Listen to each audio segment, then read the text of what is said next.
नमस्कार दोस्तों, मैं एडवोकेट आरडी आपका चैनल पर स्वागत करती हूँ। आई होप आप सब लोग बहुत अच्छे होंगे।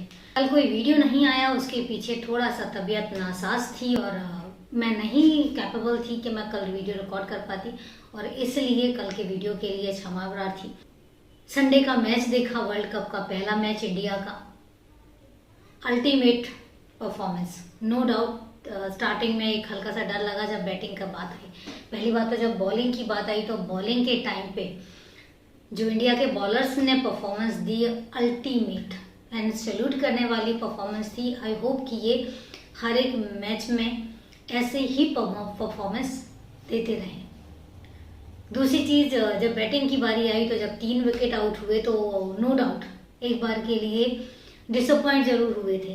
और मेरा एक नेचर है कि या तो मैं मैच देखती नहीं हूँ, मोस्टली मैं इंडिया के ही देखती हूँ, बाकी और कंट्रीज के नहीं देखती हूँ। जब इंडिया का मैच किसी और कंट्रीज के साथ होता है तो नो डाउट मैं मिस नहीं करती हूँ, देखती नहीं हूँ। लेकिन अगर एक बार देखने बैठ जाऊँ तो मेरे को फिर सिंगल बॉल की भी डिटेल जो है वो बहुत अच्छी लगती है देखनी, तो वहाँ पर फिर मुझे हटाना बड़ा मुश्किल हो जाता है, चाहे वो 50 ओवर्स वाला हो, चाहे वो 20 ओवर्स हो। तो जब इंडिया जीती और जिस हिसाब से विराट कोहली और केएल राहुल ने परफॉर्मेंस दी, अल्टीमेट बैटिंग, एक समझदारी, तो जिस समझदारी के साथ मैच जीती है, आई होप आगे भी ऐसा ही रहे कि अगर स्टार्टिंग में आपके 2-3 विकेट चले भी जाते हैं तो उसके बाद आपका हौसला नहीं डाउन होना चाहिए। ये एक्सपीरियंस बोलता है। जब आप एक्सपीरियंस्ड होते हैं ना तो आपको ये पता है कि अब इस सिचुएशन में कैसे निकाला जा सकता है। तो ये थी मैच की बात। मेरा दिल किया कि नहीं, आज डिस्कस होना चाहिए। अब बातें करेंगे वारदात की बात करें उससे पहले मैं यही कहना चाहूंगी कि अगर आप इस परिवार में नए हैं तो एक हम्बल रिक्वेस्ट है कि ज़्यादा से ज़्यादा इसको सब्सक्राइब जरूर करें, परिवार को बड़ा करने में मेरी हेल्प करें। ज़्यादा मेंबर्स होंगे तो मुझे भी अच्छा लगेगा, एक मोटिवेशन मिलेगा। दूसरी बात, आप कमेंट्स नहीं करते हैं और ये मेरे लिए बड़ा डिसअपॉइंटिंग होता है। बहुत मेहनत करती हूँ आप लोगों तक एक वीडियो पहुँचाने के लिए, तो मैं उम्मीद करूँगी कि आप ज़्यादा से ज़्यादा मुझे सहयोग दें। एटलीस्ट कमेंट करके मुझे ये तो बताएं कि वीडियो आपको अच्छा लगा, और अगर कुछ अच्छा नहीं लगा तो वो क्या है, ताकि मैं और इम्प्रूव कर सकूँ और बेटर तरीके से आप तक वीडियो पहुँचा सकूँ। तो ये तो थी बाकी की बातें। अब बात आती है वारदात की। दोस्तों, कई बार ना मैंने पहले भी एक चीज कही थी कि कोई भी रिश्ता ऐसा नहीं है जिसने किसी रिश्ते को दागदार ना किया हो। कोई रिश्ता बचा ही नहीं है अछूता। पता नहीं लोगों को क्या होता जा रहा है, और मेरे हिसाब से उसका एक रीजन सबसे बड़ा है समाज, सोसाइटी। समाज क्या कहेगा, सोसाइटी क्या कहेगी, हाय मैं पकड़ा गया तो। ये जो कुछ सवाल है ना, अगर हमारी सोसाइटी से ये जो बैक बाइटिंग और ये जो समाज का डर कि हमें समाज में अपनी जो इमेज है ना वो एक हीरो वाली बना के रखनी है, लेकिन हम पीछे से विलन हैं। हमारा अंदर आत्मा जो है हमारी वो विलन वाली है, लेकिन हमारे फेस से और हमारी एक्टिविटी से किसी को ये नहीं पता लगना चाहिए कि हमारी जो अंदर की आत्मा है वो विलन वाली है, हमारा जो मन है वो विलन वाला है। और ये सिर्फ और सिर्फ समाज के डर से, हमें तो पता है, लेकिन समाज के डर से जो ऐसी ऐसी एक्टिविटीज होती हैं ना, दिल दहलाती हैं। और आज की जो ये वारदात है इसी चीज पर बेस्ड है। डर, सोसाइटी, समाज, इमेज, अगर ये हट जाए ना। एक चीज है, मैं आपको एक डिस्कस जरूर करना चाहूंगी। फॉरेन में किसी को किसी से मतलब ही नहीं होता। फॉरेन में किसी को ये मतलब नहीं होता है कि आपने क्या पहना है। फॉरेन में किसी को आपसे मतलब नहीं होता कि आप कैसे जा रहे हैं। फॉरेन में आपसे मतलब नहीं होता है कि आपने फटे कपड़े पहने हैं या अच्छे कपड़े पहने हैं, आपने बाल कट करवाए हैं या नहीं करवाए हैं।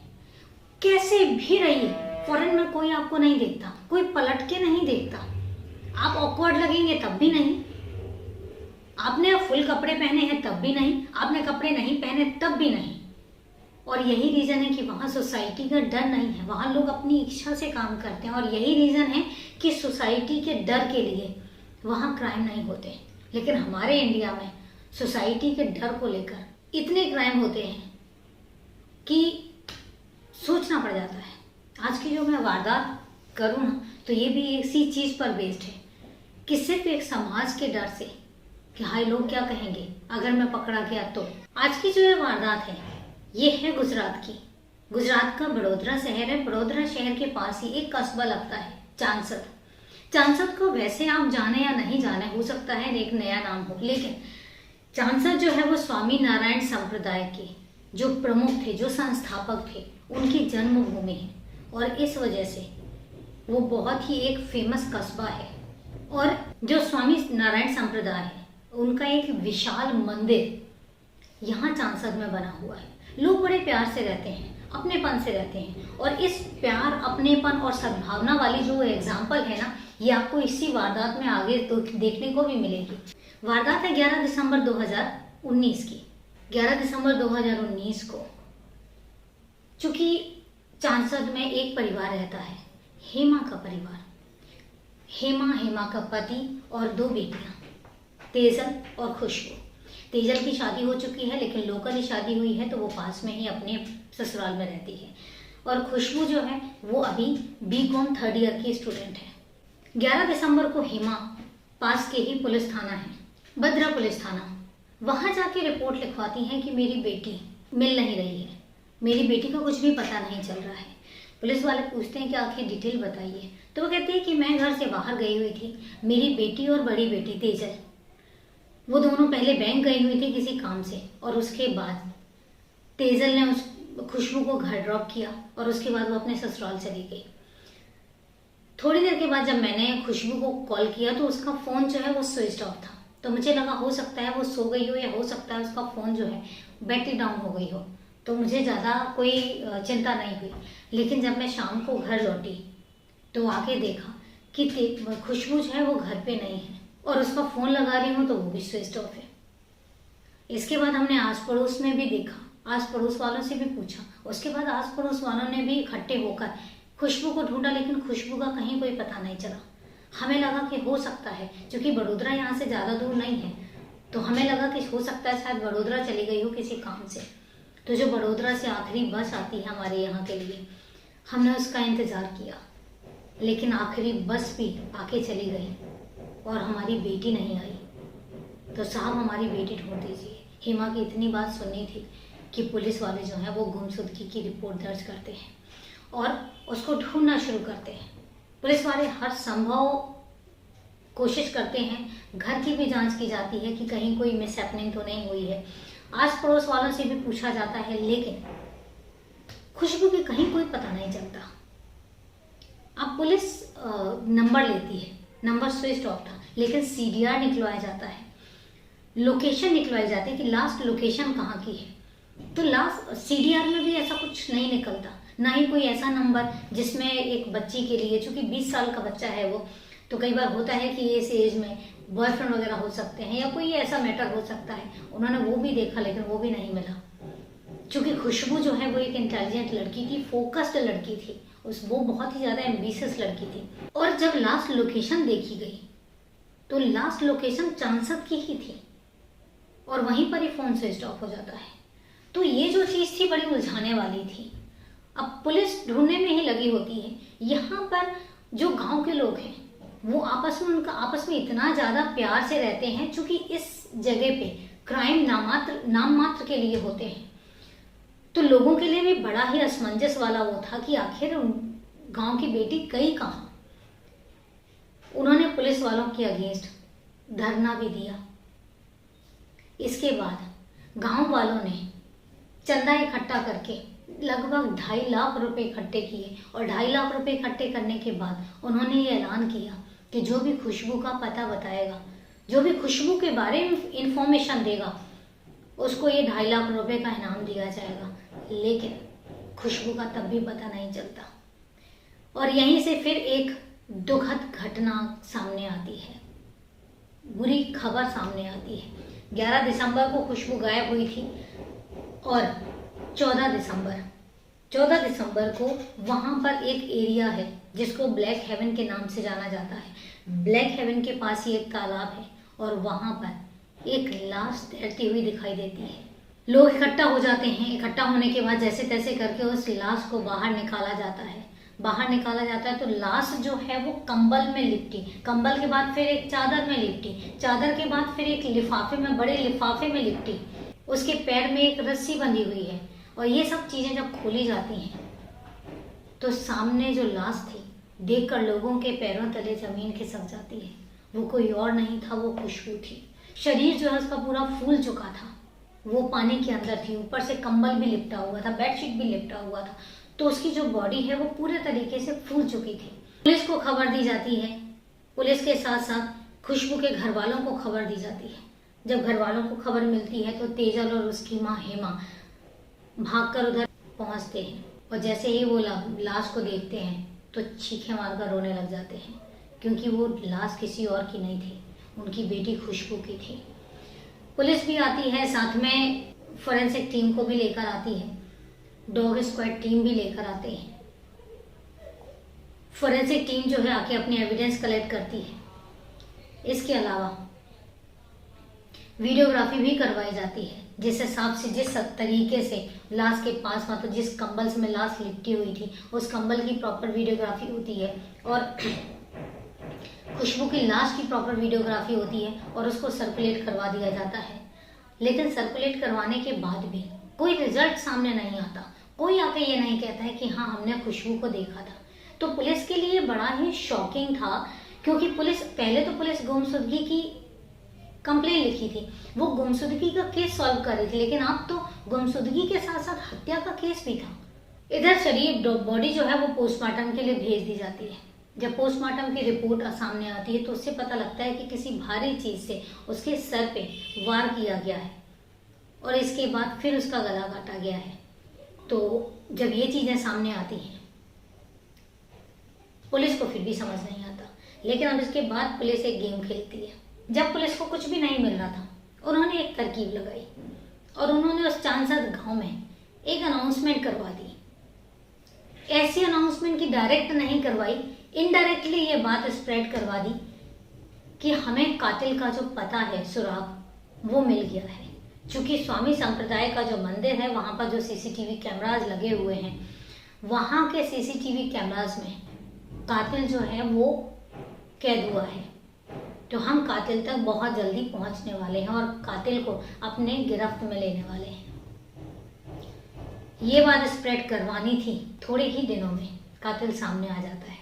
हुआ ये कि स्वामी संप्रदाय जो मंदिर है वहां का जो सीसीटीवी है, एक इंसान वहां पर जाके वो डीवीआर चुरा लेता है।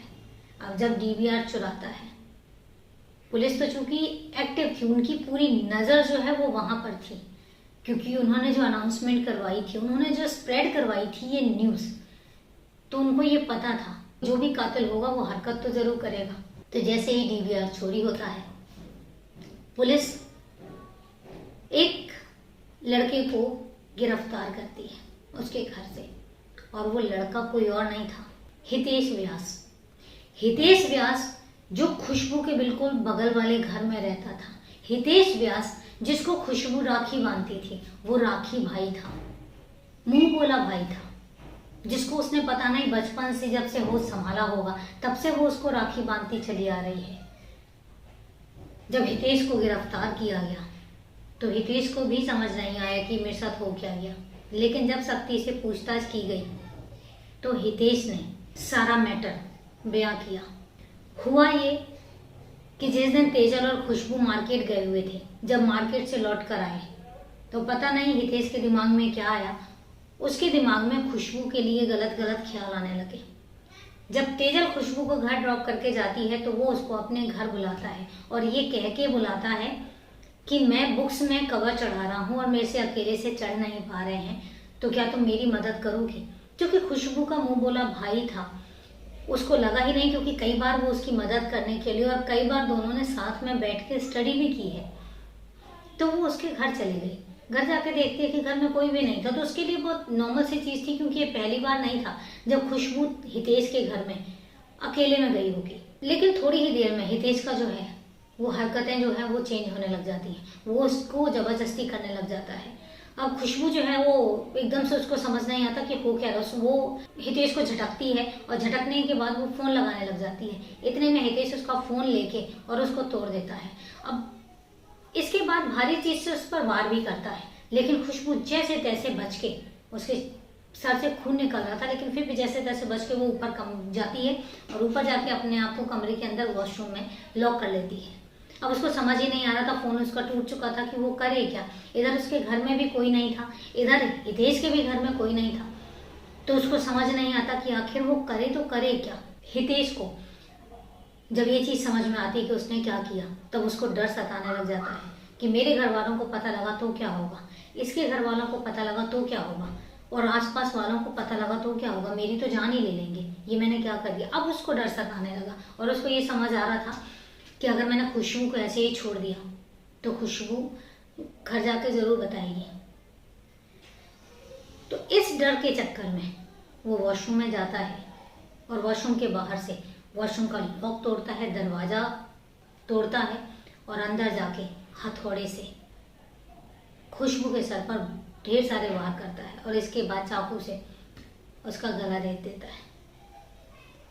और इसके बाद अब उसको लाश को ठिकाने भी लगाना था, जो कि घर में कोई था नहीं, तो उसको एक सफिशिएंट टाइम मिल जाता है लाश को ठिकाने लगाने का।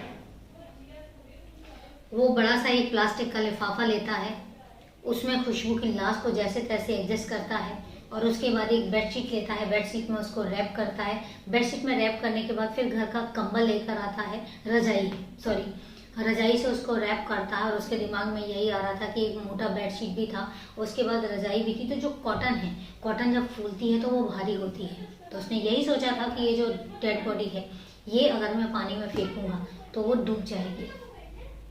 इसके बाद ले जाके वो ब्लैक हेवन में जाता है और ब्लैक हेवन में ले जाके जो वहाँ का तालाब था उसमें वो उसको फेंक देता है। तालाब में उसको फेंकने के बाद वो वापस घर आता है। उसके बाद वो खून के धब्बे साफ करता है, वो जितने कर पाता है वो अपनी तरफ से पूरी कोशिश करता है, सारा सफाई करता है। अगले दिन वो फिर जाता है उसी तालाब के पास और देखता है कि लाश जो है वो ऊपर तैर रही है। अब वो डर जाता है, लेकिन उसके बाद वो फिर अपना दिमाग लगाता है और एक गीली टहनी उठाता है, गीली टहनी लेकर आता है कहीं से, उसमें खुशबू को फिर से बांधता है और उसको डाल देता है, ये सोच के कि चूंकि गीली टहनी है तो ये डूब जाएगी अंदर। लेकिन चूंकि कत्ल किया है, छुपेगा तो नहीं।